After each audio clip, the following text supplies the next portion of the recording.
사랑하는 생명사랑교회 여러분, 전국의 성도 여러분, 지난 일주일 동안도 평안하셨습니까?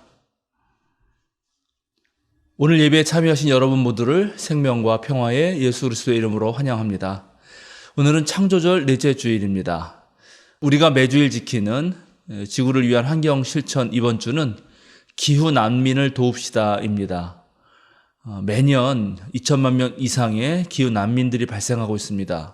또 요즘에는 특히 이상기후로 인해서 그 횟수가 점점 잦아지고 난민들의 숫자가 더욱더 늘어나고 있습니다. 다양한 여러분 루트를 통해서 전 세계에 지금 고생하고 있는 그런 난민을 도우는 일에 함께 하시면 좋겠습니다. 오늘 오후에는 9월 목회 운영위원회가 있습니다. 오늘 저녁 사도신경 모임은 휴강합니다. 제가 교학협력센터라고 하는 학교와 교회를 연결해주는 그 센터의 연구교육 분과장인데 오늘 워크숍이 저녁에 있습니다.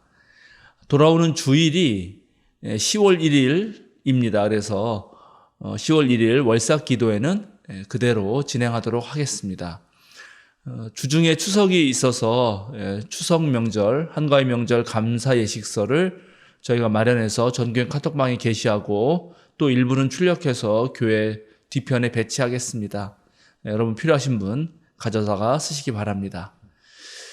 이제 성부, 성자, 성령, 성삼일체 하나님의 임재를 알리는 세 번의 징울림과 함께 우리 모두 마음을 모아서 영과 진리로 하나님께 예배하겠습니다.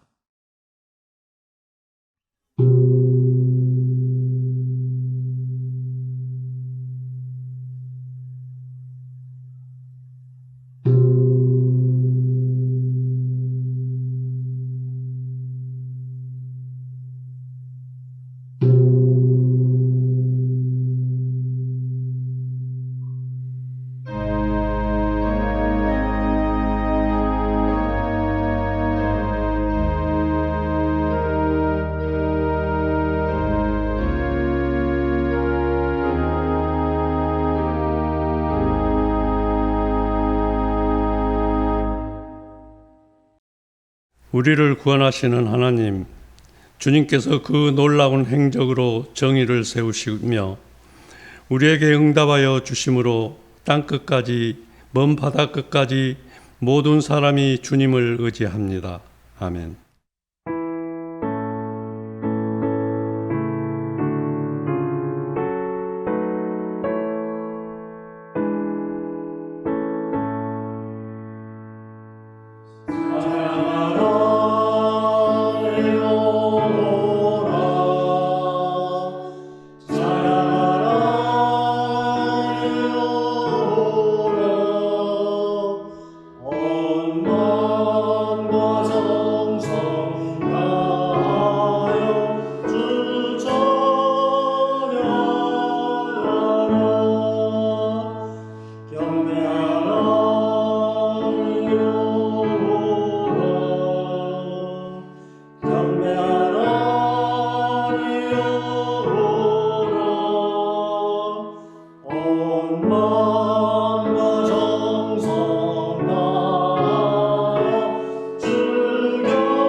너희는 눈을 높이 들어 누가 이 모든 것을 창조하였나 보라.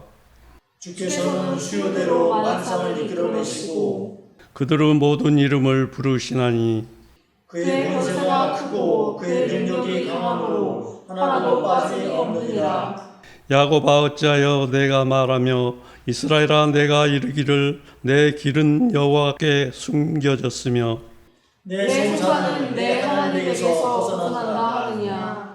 너는 알지 못하였느냐 듣지 못하였느냐 영원하신 하나님 여호와 땅끝까지 창조하신 이를 피곤하지 않으시며 곤비하지 않으시며 명철이 한이 없으시며 피곤한 자에게는 능력을 주시며 무능한 자에게는 힘을 더하시나니 소년이라도 피곤하며 곤비하며 장정이라도 넘어지며 쓰러지되 오직 여호와를 앙망하는 자는 새 힘을 얻으리니 독수리가 날개치며 올라가 같을 것이요 다른 박질하여도 곤비하지 아니하겠고 걸어가도 피곤하지 아니하리로다. 아멘.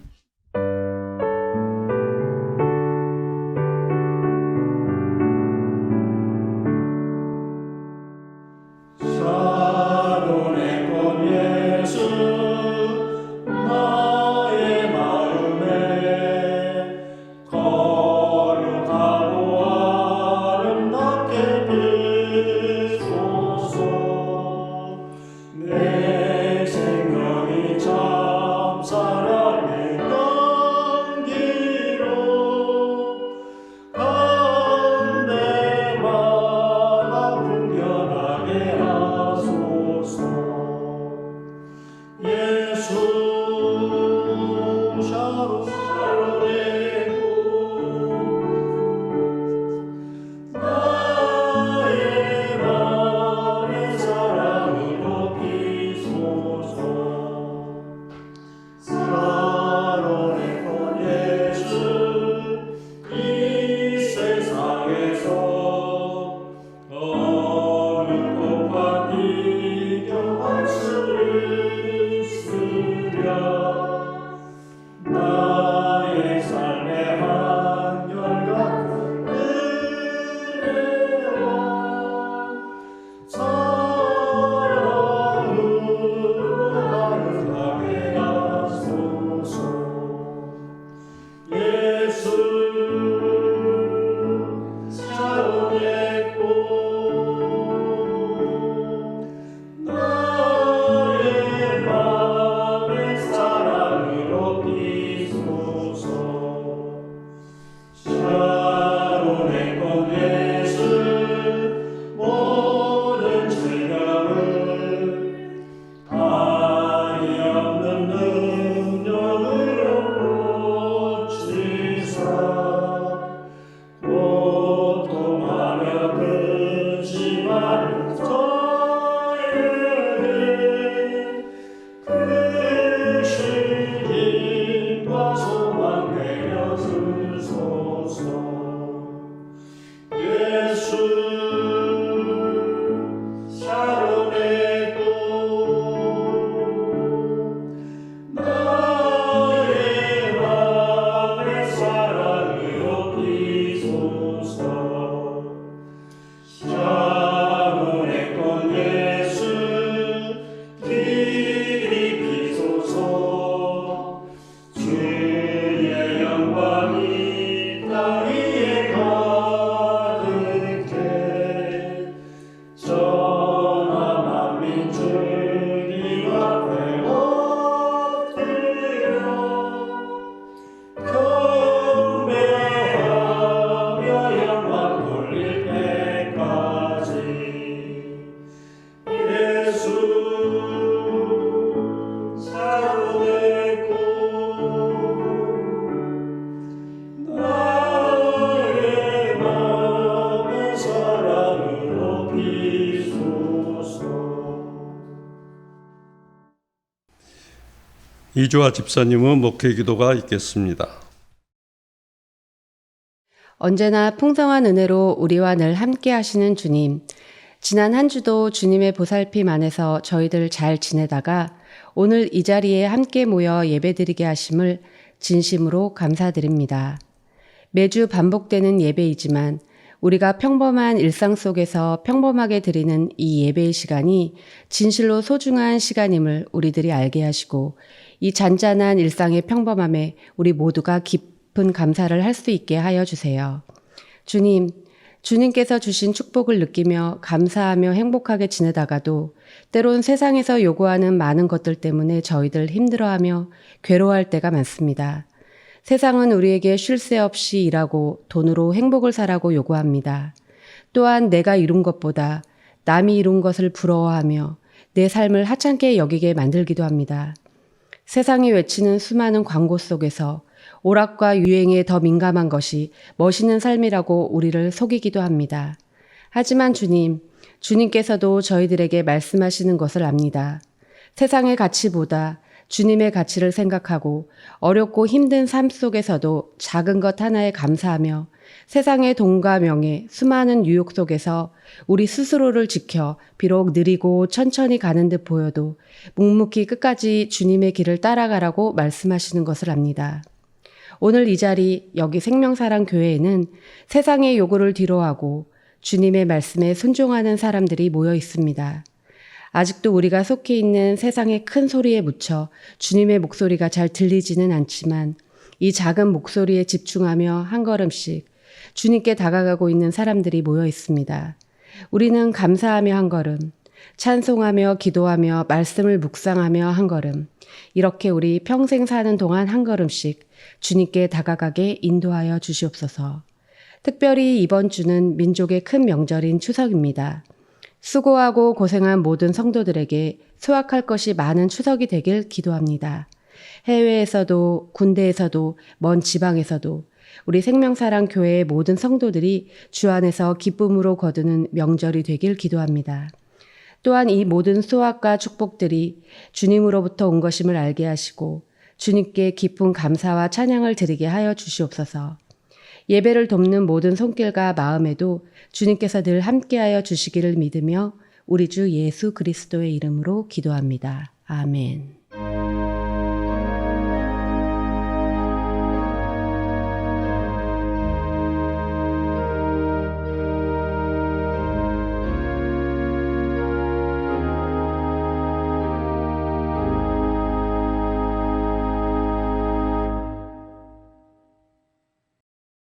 창조절 넷째 주일 우리에게 주시는 성경 말씀은 학개서 1장 1절에서 10절, 고린도전서 3장 16절에서 17절입니다. 학개서 1장 1절에서 10절 말씀을 한 절씩 교독하시겠습니다. 다리우스 왕 2년 여섯째 달 그 달 초하루에 학개 예언자가 주님의 말씀을 받아서 스알디엘의 아들 수룹바벨 유다 총독과 여호사닥의 아들 여호수아 대제사장에게 전하였다. 만군의 주님께서 이렇게 말씀하신다. 이 백성이 말하기를 때가 되지 않았다. 주님의 성전을 지을 때가 되지 않았다고 한다. 학개 예언자가 주님의 말씀을 받아 전한다. 성전이 이렇게 무너져 있는데 지금이 너희만 잘 꾸민 집에 살고 있을 때란 말이냐. 나 만군의 주가 말한다. 너희는 살아온 지난 날을 곰곰이 돌이켜보아라. 너희는 씨앗을 많이 뿌려도 얼마 거두지 못했으며 먹어도 배부르지 못하며 마셔도 만족하지 못하며 입어도 따뜻하지 못하며 품꾼이 품삯을 받아도 무언가 주머니에 돈을 넣음이 되었다. 나 만군의 주가 말한다. 너희는 각자의 소행을 살펴보아라. 너희는 산에 올라가서 나무를 베어다가 성전을 지어라. 그러면 내가 그 성전을 기껍게 여기고 거기에서 내 영광을 드러내겠다. 나 주가 말한다. 너희가 많이 거두기를 바랐으나 얼마 거두지 못했고 너희가 집으로 거두어 들였으나 내가 그것을 흩어버렸다. 그 까닭이 무엇이냐? 나 만군의 주 말이다. 나의 집은 이렇게 무너져 있는데 너희는 저마다 제 집 일에만 바쁘기 때문이다. 그러므로 너희 때문에 하늘은 이슬을 그치고 땅은 소출을 그쳤다. 다음은 고린도전서 3장 16절에서 17절 말씀을 한 절씩 교독하시겠습니다. 여러분은 하나님의 성전이며 하나님의 성령이 여러분 안에 거하신다는 것을 알지 못합니까? 누구든지 하나님의 성전을 파괴하면 하나님께서도 그 사람을 멸하실 것입니다. 하나님의 성전은 거룩합니다. 여러분은 하나님의 성전입니다.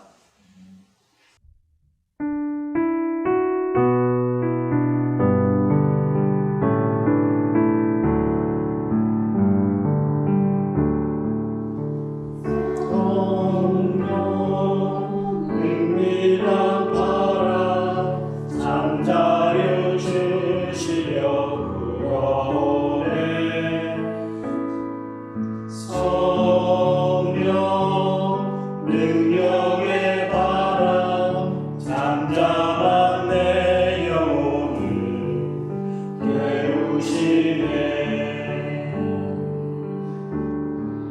불의를 버리며 손 내미시네 힘든 골짜기에서 주님 부르시네 깊이 잠든 마음 주가 깨우시네 주의 날개를 달고 날아가시네 성령 은밀한 바람 잠자유 주시려 불어오네 성령 능력의 바람 잠잠한 내 영혼을 깨우시네 광야의 백성과 주 함께하사 갈길 몰라 헤맬 때 말씀 주시었네 약속의 땅으로 주가 인도하네 눈먼 백성들에게 길 보이시네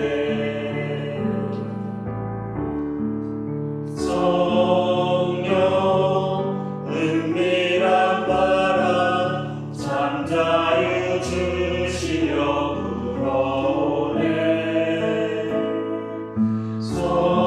성령 능력의 바람 잠잠한 내 영혼을 깨우시네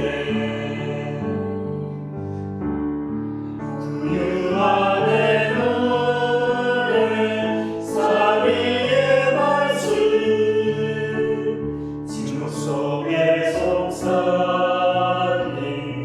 우리 잠 깨우네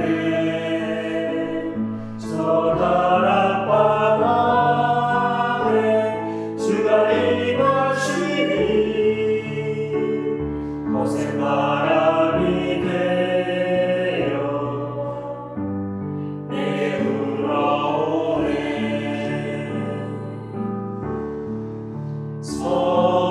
성령 은밀한 바람 잠자유 주시려 불어오네 성령 능력의 바람 잠잠한 내 영혼을 깨우시네 주 앞서 가시며 날 부르시네 슬퍼하는 자에게 꿈을 주시었네 새 소망 주시며 주가 힘 주시니 죄다 새롭게 하고 모두 일어나네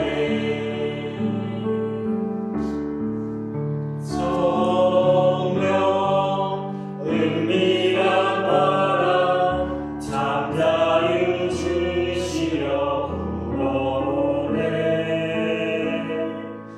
성령 능력의 바람 잠잠한 내 영혼을 깨우시네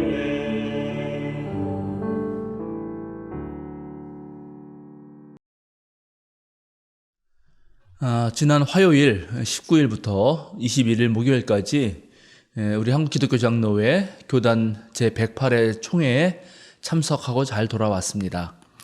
매년 9월이 되면 각 교단에서는 총회를 열고 그 해에 했던 다양한 목회 사역들, 교단의 사역들을 살펴보고 또 새로운 한 해를 준비하는 그런 교단 총회를 엽니다. 각 교단의 총회는 지금 우리가 사역하고 있는 이 한국 개신교들의 현 주소를 잘 알려주는 그런 지표가 되고, 또 개교회의 목회에는 큰 방향을 제시하는 그런 중요한 모임이기 때문에 교계 언론사들이 주목할 뿐만 아니라 또 교단에 속한 개교회들도 많은 관심을 갖게 됩니다. 올해 우리 교단은 새역사 70주년을 맞이해서 정말 다양한 프로그램을 기획했고 또 많은 행사들을 진행했습니다. 이제 총회 이후에 또 다른 새로운 70년을 준비하면서 첫 발을 디디게 됩니다. 이번 우리 교단 총회의 주제는 영과 진리로 예배하는 생명평화 선교 공동체입니다. 원래 교회는 모여서 예배하는 공동체고 흩어져서 선교하는 공동체입니다. 이번 주제에는 바로 이 교회론을 다루고 있습니다. 새 역사를 열어가면서 교회가 어때야 되는지를 한번 짚어내고 싶었던 것이죠. 즉 교회는 영과 진리로 예배하는 생명평화의 선교 공동체가 되어야 한다는 것입니다. 이 주제에 그 뜻이 잘 담겨 있습니다. 하나님의 영은 언제나 인간의 헤아림이라든가 인간의 논리, 인간의 사유방식을 넘어섭니다. 요한복음서 말씀대로 하나님의 영은 자유롭게 부는 바람과 같기 때문입니다. 그래서 하나님을 신뢰하는 우리는 예기치 않게 일하시는 하나님의 놀라운 사역을 기대하면서 어떤 절망 속에서도 희망을 꿈꿀 수 있고, 또 답답한 현실의 벽 속에서도 새로운 상상력을 지닐 수 있습니다. 물론 때로는 자유롭게 부는 바람과 같은 영으로 인해서 이 사회의 무질서도가 급증하기도 하고, 또 우리가 주님의 뜻을 잘 몰라서 헤맬 때도 있습니다. 그때 우리는 진리이신 예수님의 가르침으로 중심을 잡습니다. 그래서 우리는 영과 진리로 예배한다, 이렇게 말을 하는 것입니다. 자유로운 영에도 치우치지 않고 또 어느 정도 확정적인 진리에도 사로잡히지 않는 그 둘을 적절하게 잘 사용하면서 하나님께 예배하는 것입니다. 또 한편으로 지금의 기후재앙은 모든 생명체의 안전과 목숨을 위협하고 있습니다. 리비아 홍수, 모로코 지진, 캐나다의 산불, 중국의 태풍, 미국의 허리케인 등 지금도 전 세계의 수많은 사람들이 기후재난 한가운데서 목숨을 잃어가고 있습니다. 기후위기와 기후재난 시대에 생명은 정말 모든 피조물들의 가장 중요한 화두가 되었습니다. 동시에 지금 대한민국은 온갖 분열과 갈등으로 너무나도 어수선합니다. 서로 편을 가르고 상대를 비난하는 그런 증오와 혐오의 언어들이 난무하고 묻지마 폭행도 빈번하게 일어납니다. 남북한 갈등은 고조되고 냉혹한 국제질서 속에서 세계는 새로운 냉전 시대가 도래하는 것 아닌가 싶습니다. 그래서 평화가 또 이 시대의 중요한 화두가 됩니다. 바로 이럴 때 교회는 상처 입은 세상, 외롭고 지친 사람들의 안식처가 되어야 하고, 거친 풍랑 속에서도 편안하게 잠을 주무셨던 주님처럼 이 흔들리는 세상 속에서도 믿음으로 무게중심을 잡고 침묵으로 말씀하시는 주님의 말씀에 경청하면서 고요하고 차분하게 세상도 정돈하고 우리들의 마음도 정돈할 줄 알아야 합니다.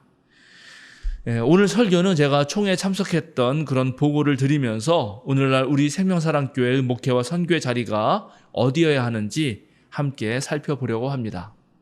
저는 제가 생명사랑교회 담임 목회자로 온 뒤로 지난 103회 총회부터 이번 총회까지 5번 총회에 참석해 보았습니다.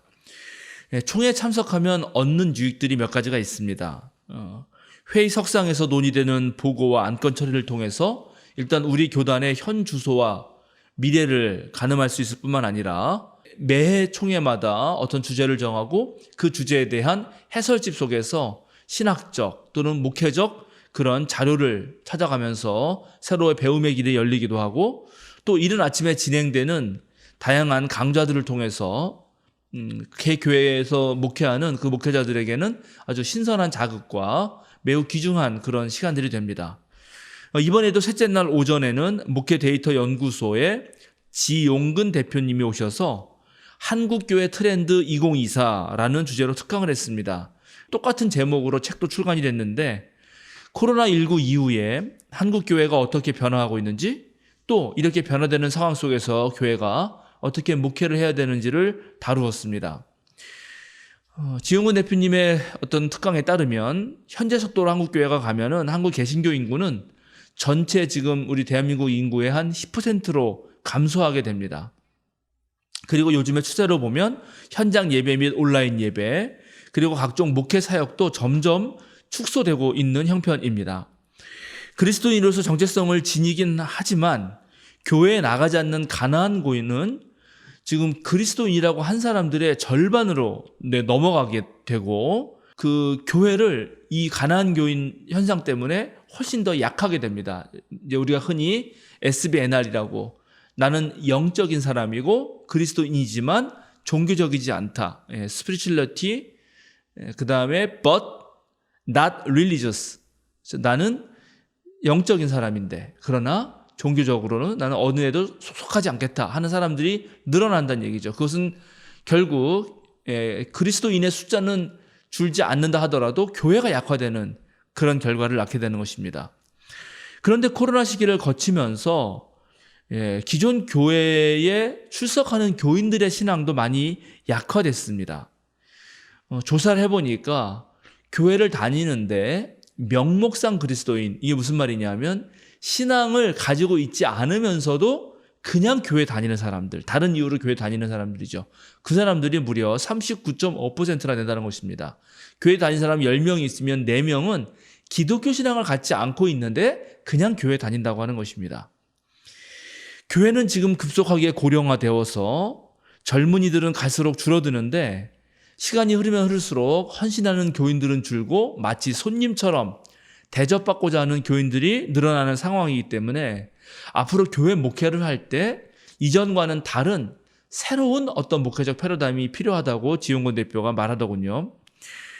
사람이 많고 충성심이 높던 그런 예전 시절이 지금 아니라는 것입니다. 한국 교회 트렌드 2024의 책에도 나오는 거지만 몇 가지 키워드를 제시했는데 이런 것들이 있습니다. 고령화 사회를 대비하는 노인 목회 프로그램, 가나안 신도의 증가에 따른 온라인 목회를 지속하는 것, 소그룹 활성화를 통해서 교인들의 외로움을 치유하고 교육 중심의 목회를 통해서 신앙을 강화해서 명목상 교인을 줄이는 것, 부모 교육을 통해서 신앙을 전수해야 되고 또 수평적 조직 문화를 구축하고 세대별 리더를 확충하는 것, 이런 것 등입니다. 제가 이 지용근 대표의 말을 들으면서, 특강을 들으면서 우리 생명사랑교회는 앞으로 한국 교회의 변화에 따라서 요런 점은 그래도 나름 잘하고 있구나, 또 요런 점은 좀 부족하구나 하는 것을 살필 수 있었습니다. 제가 이번 총회에 참여하면서 아주 좋은 결과들을 낸 것이 몇 가지 있고 여러분에게도 알려드리고 주목할 것들이 있는데, 첫 번째로는 한신대 발전을 위한 거제도의 땅의 개발에 대해서 매우 긍정적인 결과를 낳았다는 것입니다. 그리고 최근에 한신대 신대원 기숙사 건물을 완전히 리모델링할 수 있어서 완공됐는데 이제 목사 후보생들이 쾌적한 환경에서 공부할 수 있게 되었습니다. 또 서대문 총회교육원 자리에 거기에 이제 그런 장기 임대주택을 건설하게 되는데 그 설계도가 완성돼서 더 잘 진행되고 있고, 특별히 새 역사 70주년을 맞이해서 화해와 평화교회를 새롭게 세우게 되는데 그것을 위한 200분의 1 헌금안이 통과됐습니다. 그래서 교회를 세우는데 보탬이 되는 거죠. 그리고 우리 교단의 장기적인 신학과 목회 방향을 제시하는 7문서가 나왔고, 특별히 교회와 사회위원회, 평화통일위원회를 중심으로 현 정권이 지금 잘못하고 있는 것을 규탄하고 이 현 정권에 대해서 비판적인 목소리를 냈다는 점입니다. 이런 다양한 좋은 어떤 일들 중에서 7문서의 등장은 매우 중요한 의미를 지닌다고 생각합니다. 1987년 72회 총회에서 제5문서를 선택한 적이 있는데 그 뒤로 36년 만에 나온 우리 교단의 앞으로 미래를 담보할 만한 그러한 매우 중요한 기준이 되는 문서가 나온 것입니다. 이 문서는 이 다양한 의제를 중심으로 교회가 어때야 되고 당면한 과제를 어떻게 풀어나가면 좋은지를 제시하고 있습니다. 이 문서에 따르면 우선 교회는 죄악으로 인해 고통당하는 세상에 복된 소식, 즉 구원의 소식을 전하는 그런 공동체이고, 분열과 갈등이 있는 곳에 나아가서 화해 사역을 감당해야 하는 공동체이고 특별히 가난한 사람들과 연대하는 공동체여야 함을 말합니다.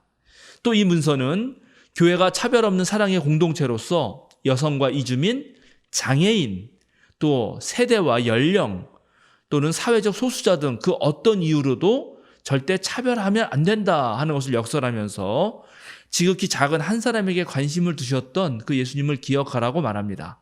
기후위기와 생태적 전환, 과학기술의 발전과 디지털 혁명, 불평등의 극복과 경제정의 실현, 한반도 평화 문제에 대해서도 아주 구체적인 목회 방향을 제시하면서 다양한 이유로 고통을 당하고 있는 우리의 이웃들 그리고 창조 세계에 대해서 예수님의 마음을 품는 마음의 에큐메니즘이 필요하다라고 우리에게 제안합니다.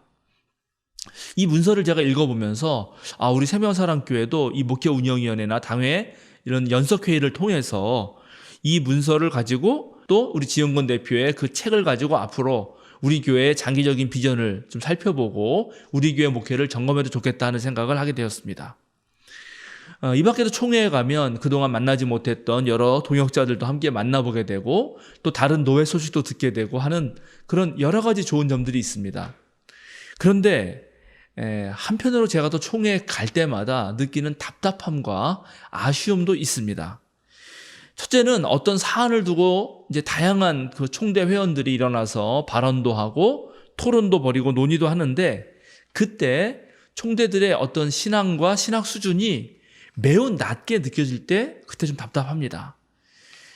지난해 총회와 올해 총회의 그런 통계 자료를 비교해 보면 우리 교단의 교인이 1년 동안 6,578명이 줄어들었습니다.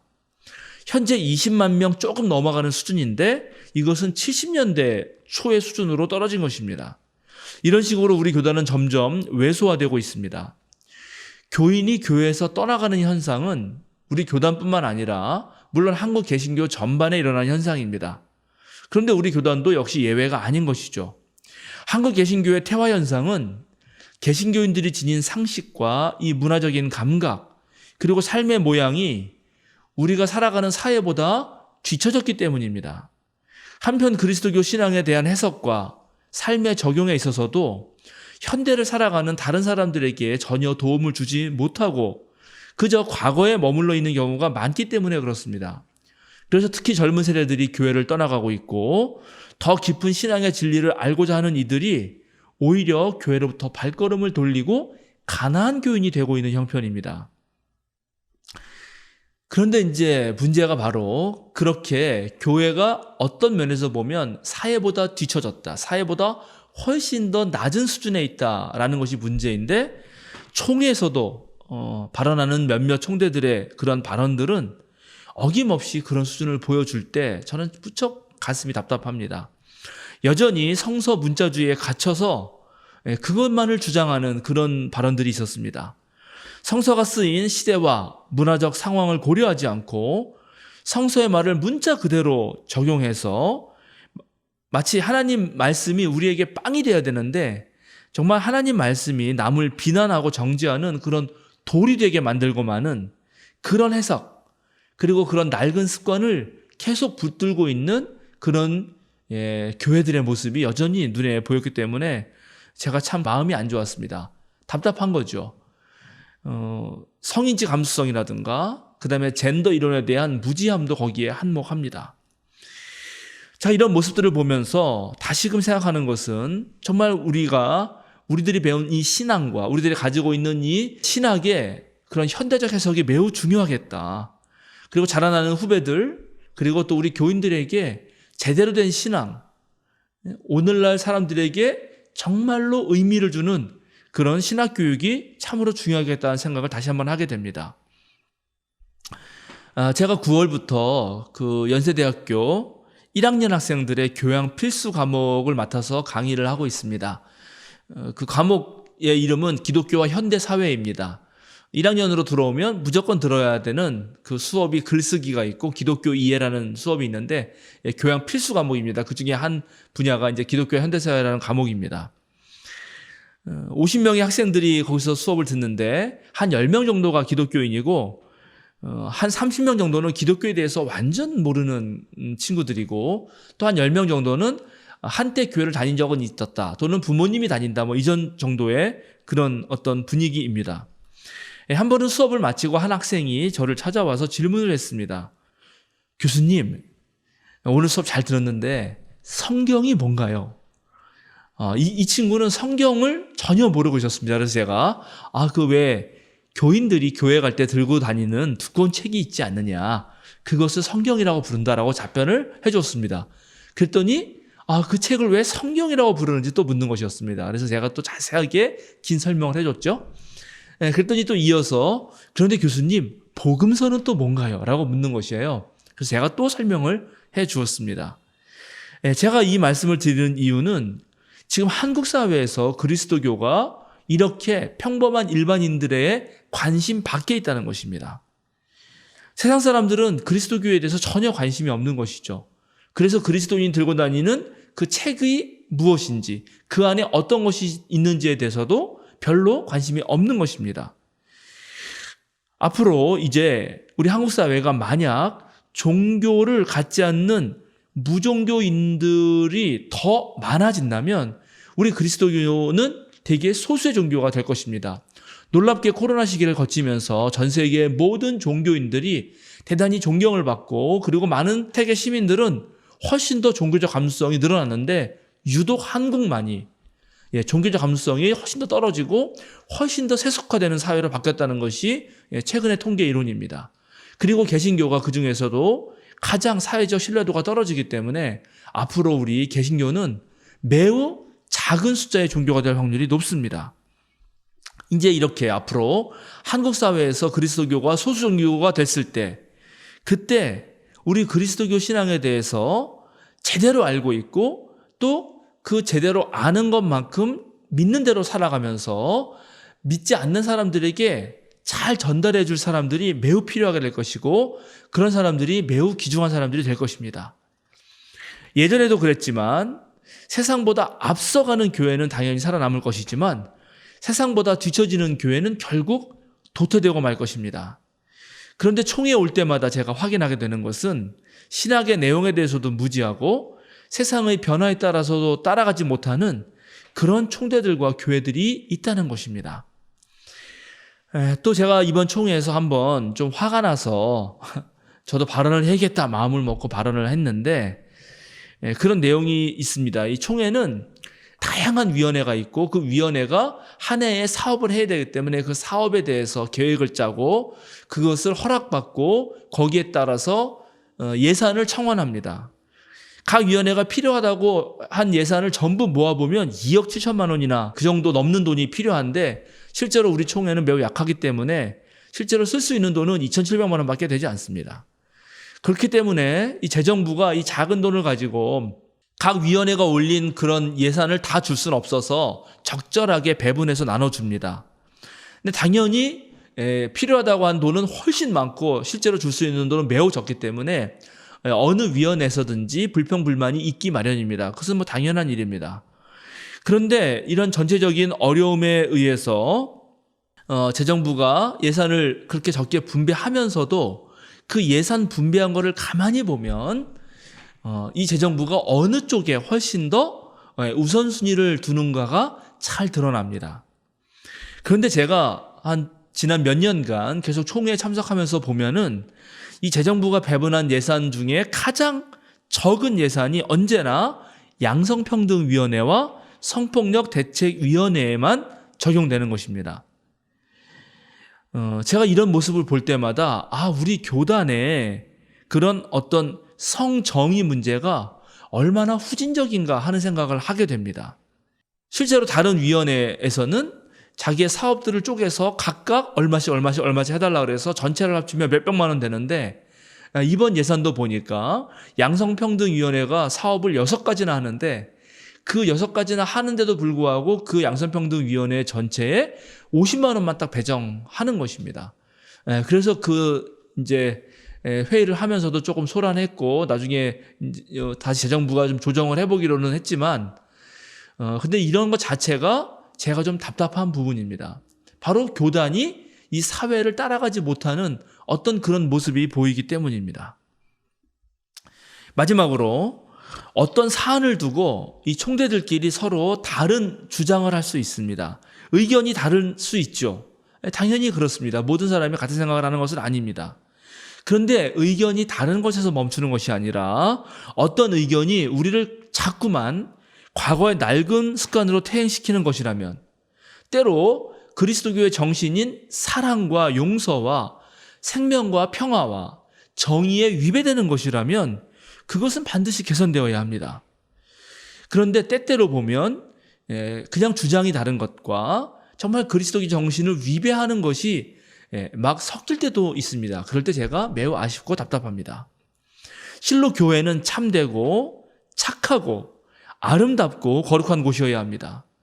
교회에 가면 보고 배울 것이 있어서 우리 민주 시민들이 왔을 때도 아주 매력적인 곳이 되어야 합니다.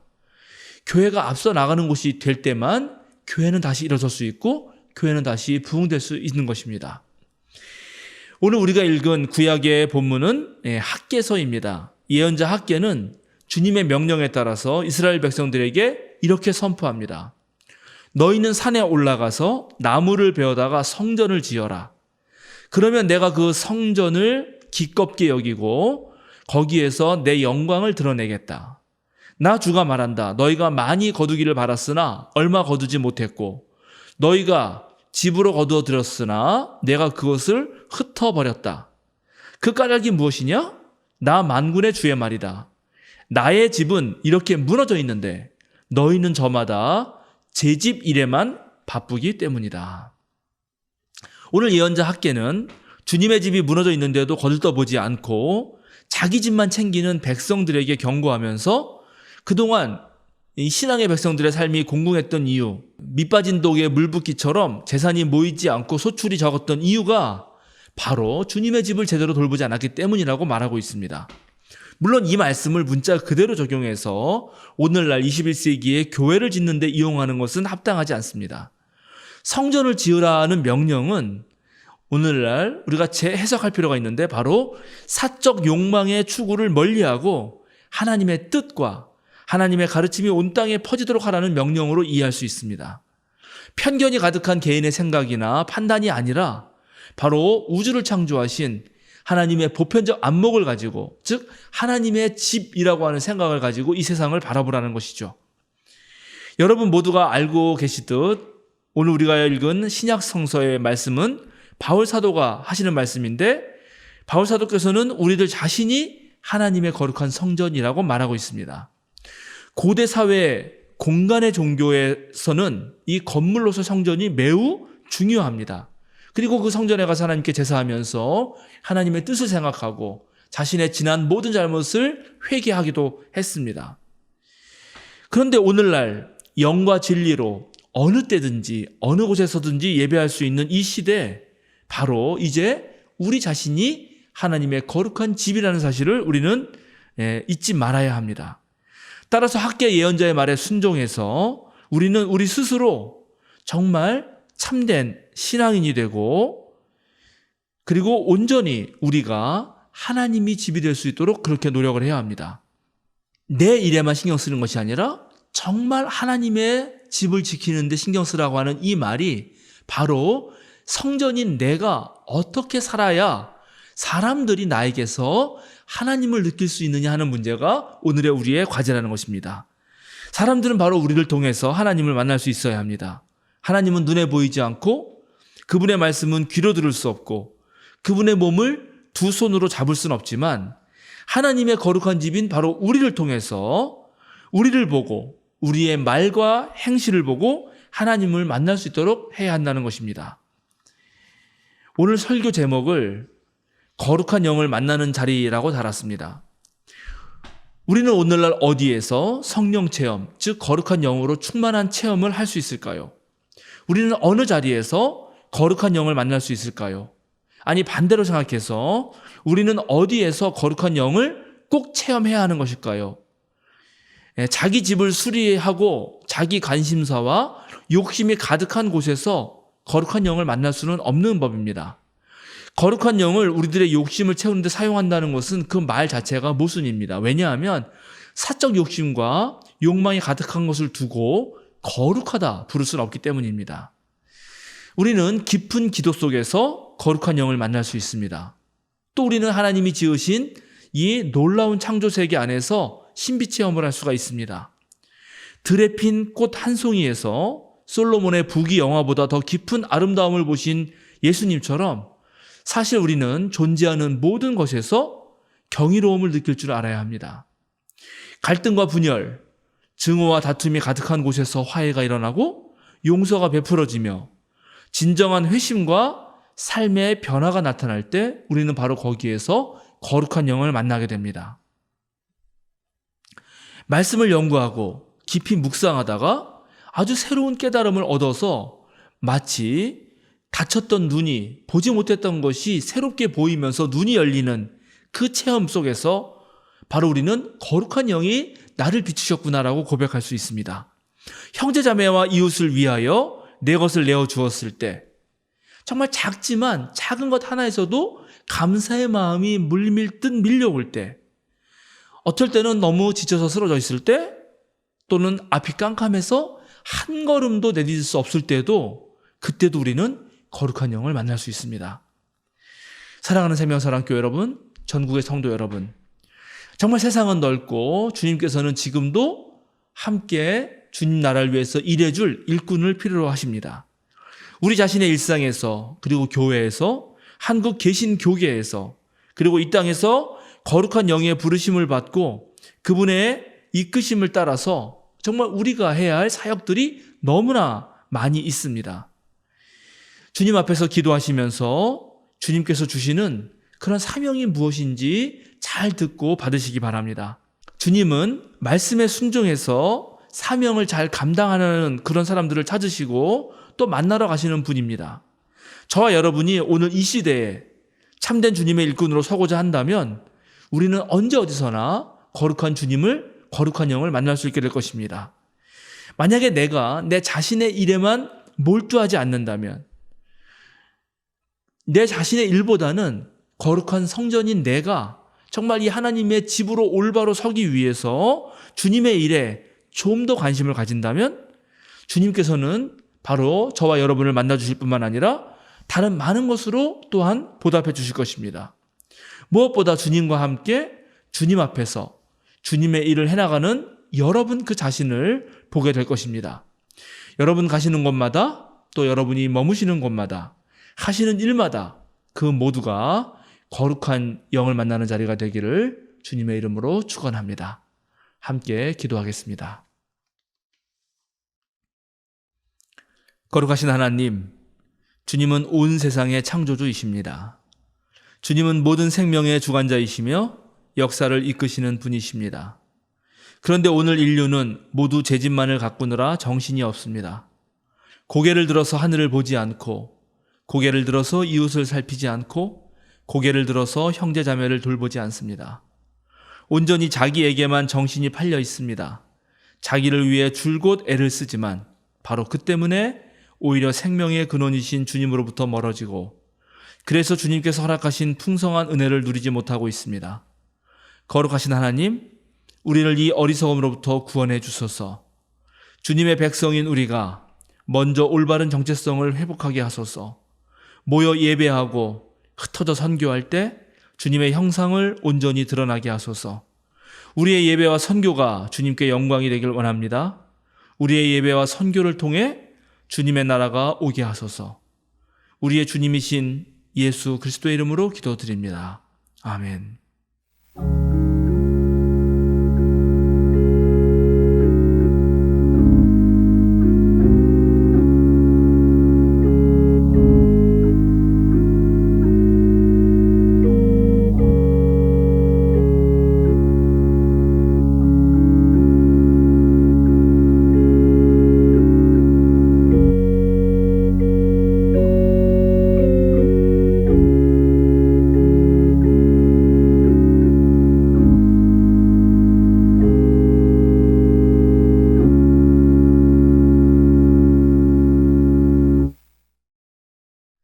다 함께 생명사랑 신앙 고백문으로 우리의 신앙을 고백합니다.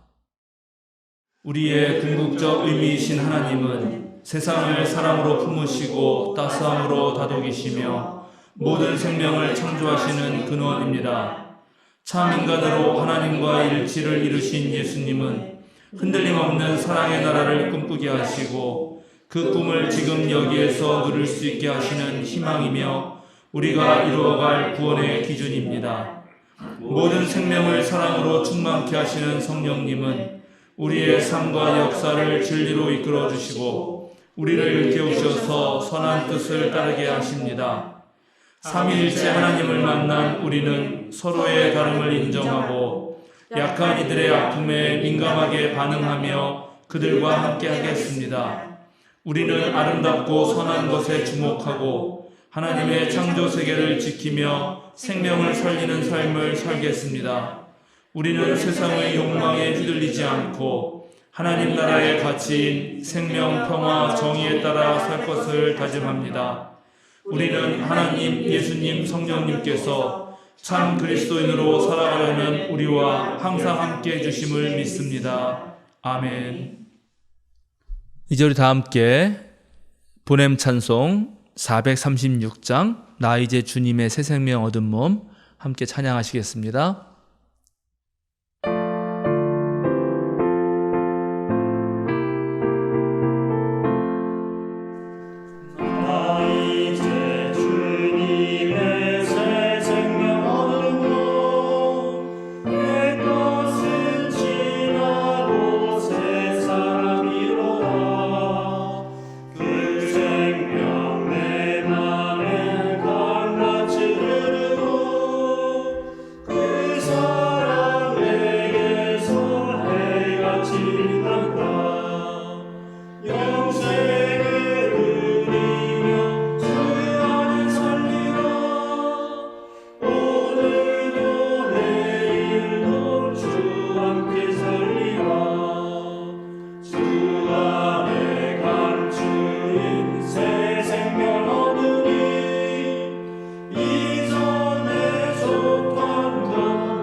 예, 오늘은 9월 마지막 주일입니다.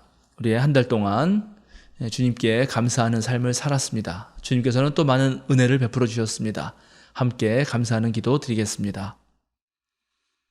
자비하신 하나님, 우리가 예배하며 주님을 송축하고 영광을 올려드립니다. 지난 11년의 세월을 지켜주시고 우리에게 베풀어 주신 하나님 은혜에 감사드립니다. 주님께서는 우리의 모든 삶의 곤경을 헤쳐나가도록 하시고 시련 속에서 인내를 배우게 하셨습니다. 믿음의 형제 자매들의 소중함을 알게 하시고 신앙 공동체 안에서 서로 의지하게 하셨습니다. 감사드립니다. 말씀을 묵상하며 얻는 깨달음들과 일상의 삶을 살아내면서 누리는 주님의 선물이 참으로 고귀합니다. 거룩한 영께서 우리와 함께 하시며 이뤄낸 선한 사역들에 감격하고 감사하며 주님을 찬양합니다. 이 시간 주님께 예물과 함께 우리 자신을 드립니다. 받아주소서. 오늘 예배를 통해 얻은 하늘나라의 기쁨과 소망을 잘 간직하겠습니다. 바쁜 세상에서도 주님께서 허락하신 모든 평안을 누리며 주님께서 감당하라 명하신 소명을 이어나가겠습니다. 모든 것에 감사하며 우리 주님 예수 그리스도의 이름으로 기도드립니다. 아멘.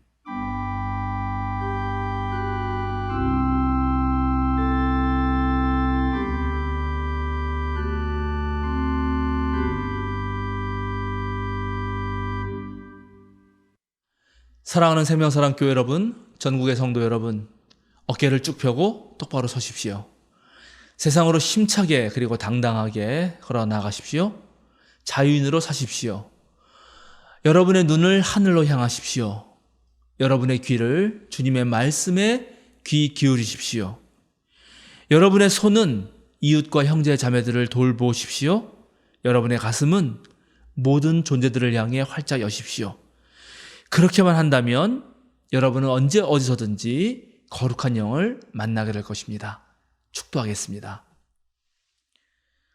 이제는 여러분들의 이름을 불러주시고 나무가 자라고 계절이 변하는 동안 여러분을 붙잡아 주시는 위대하신 하나님의 크신 은혜와 따뜻한 기운으로 여러분들을 치유하고 언제나 여러분들을 응시하며 참된 평화 주시기를 원하시는 그리스도의 사랑과 새롭게 피어나는 작은 꽃들의 싱그러움으로 여러분들의 영혼을 새롭게 하시며 강한 능력으로 여러분의 그늘진 삶에 햇살이 피어나게 하시는 성령님의 감동 감화가 어수선한 세상, 헛된 유혹과 시련에 휘둘리지 않고 올곧게 주님의 길을 걸어가려는 생명사랑 교우들과 전국의 모든 성도들과 구원을 갈망하는 모든 피조물들에게 지금부터 영원토록 항상 함께 하시기를 간절히 축원합니다. 아멘.